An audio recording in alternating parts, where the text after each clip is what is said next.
Dream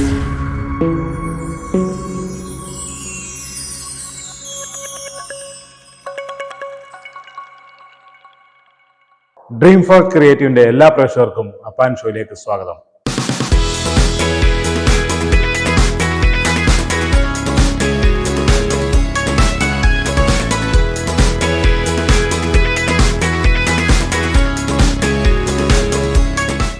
ഇന്ന് നമ്മൾ വന്നിരിക്കുന്നത് ചിരുത്തെ ശിവയുടെ സംവിധാനത്തിൽ നടിപ്പിൻ മന്നൻ സൂര്യയുടെ കങ്കുവ ചിത്രത്തിന്റെ റിവ്യൂമായിട്ടാണ്. അപ്പോൾ നമുക്ക് നേരെ ചിത്രത്തിന്റെ കഥയിലേക്ക് വരാം. ഒരു വലിയ കടലിന് നടുക്ക് 7 ദ്വീപുകൾ. ആ ദ്വീപിലുള്ള ആൾക്കാർ, ഓരോ ദ്വീപിലുള്ള ആൾക്കാർക്കും വ്യത്യസ്തമായിട്ടുള്ള സ്വഭാവവിശേഷങ്ങൾ. ഈ ദ്വീപിലുള്ള എല്ലാ ആൾക്കാരെയും ഒന്നിപ്പിക്കുന്ന ഒരു ഘടകം കങ്കുവ. അപ്പോൾ കങ്കുവയിൽ നിന്നാണ് കഥ തുടങ്ങുന്നത്. പിന്നെ എല്ലാ സിനിമയിലും നമ്മൾ കാണുന്നത് പോലെ തന്നെ ഈ ദ്വീപ് കീഴടക്കാൻ വേണ്ടി എവിടുന്നോ പൊട്ടിപ്പുറപ്പെട്ട് വന്നിരിക്കുന്ന ഒരു ബ്രിട്ടീഷ് സേന, അവർ ദ്വീപ് കീഴടക്കാൻ വേണ്ടി നമ്മുടെ പണ്ട് ക്ലീഷേ ബ്രിട്ടീഷ് തന്ത്രങ്ങൾ തന്നെയാണ് ഇവർ ഉപയോഗിക്കുന്നത്. ദ്വീപിലുള്ള ആൾക്കാരെ തമ്മിലടിപ്പിക്കുക, ദ്വീപ് കീഴടക്കാൻ ഉദ്ദേശിക്കുന്നു. അതിൽ അവർ വിജയിക്കുമോ അല്ലെങ്കിൽ വിജയം കങ്കുവയ്ക്കാണോ? ഇതാണ് ചിത്രത്തിന്റെ കഥ. ഇതിന്റെ ടെക്നിക്കൽ സൈഡിലേക്ക് പോകുമ്പോൾ ഇതിന്റെ തിരക്കഥയെക്കുറിച്ചാണ് ആദ്യം പറയേണ്ടത്. വളരെ ബ്രില്യൻ്റ് ആയിട്ടാണ് അയാൾ ആ തിരക്കഥ എഴുതിയേക്കുന്നത്. കാരണം തിരക്കഥ എന്ന് പറയുമ്പോഴത്തേക്കിന് മിക്ക സമയങ്ങളിലും സംഭാഷണങ്ങളൊന്നുമില്ല, ബ്ലാങ്ക് ആയിട്ട് തന്നെയാണ് പോകുന്നത്.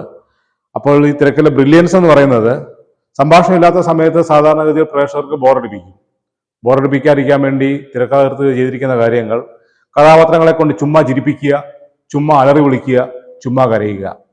ഇതാണ് അവർ ഉപയോഗിച്ചിരിക്കുന്ന തിയറി. എന്തിനാണ് കരയുന്നത്, എന്തിനാണ് ചിരിക്കുന്നത്, എന്തിനാണ് അലറുന്നത്, അത് പ്രേക്ഷകർക്കും അറിയില്ല, അഭിനയിച്ച നടന്മാർക്കും അറിയില്ല. സിനിമയിലെ സംഭാഷണങ്ങൾ തുടങ്ങിക്കഴിഞ്ഞു കഴിഞ്ഞാൽ അത് കൊച്ചുപിള്ളേർക്ക് വയറിളക്കം പിടിച്ച പോലെയാണ്. തുടങ്ങിക്കഴിഞ്ഞാൽ നിൽക്കുന്നില്ല, ചുമ്മാ പറഞ്ഞു പോകുന്നു. എന്താണ് പറയുന്നതെന്ന് പറയുന്ന ആൾക്കാർക്കും അറിയില്ല, കേൾക്കുന്നത് നമുക്കും മനസ്സിലായിട്ടില്ല. സിനിമയുടെ ടെക്നിക്കൽ വശങ്ങളിലേക്ക് പോവാം. 3Dയിലാണ് സിനിമ ഒരുക്കിയിരിക്കുന്നത്. 3D ദൃശ്യങ്ങളൊക്കെ വളരെ മികച്ചത് തന്നെയായിരുന്നു. സിനിമയുടെ ക്യാമറ വർക്കുകളും വളരെ മികച്ചതായിരുന്നു. ആക്ഷൻ സീക്വൻസുകളൊന്നും അത്ര മെച്ചമായി തോന്നിയില്ല. സിനിമയുടെ ജീവനാകേണ്ടിയിരുന്നത് ആക്ഷൻ സീക്വൻസുകൾ തന്നെയായിരുന്നു. അത് അത്ര മെച്ചമായി തോന്നിയില്ല.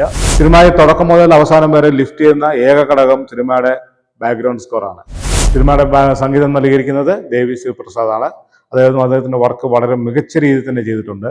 സിനിമയുടെ ബലവും അത് തന്നെയായിരുന്നു. ടെക്നിക്കലി വളരെയധികം മികവ് പുലർത്തിയ ചിത്രമായിരുന്നുവെങ്കിൽ പോലും ആ ടെക്നിക്കൽ പെർഫെക്ഷൻ എനിക്ക് ഒറ്റവാക്കിൽ പറയുവാണെങ്കിൽ എന്തിനോ തിളയ്ക്കുന്ന സാമ്പാറുകൾ പോലെയാണ് അവസാനിച്ചത്. പിന്നെ സിനിമയുടെ സെക്കൻഡ് പാർട്ട്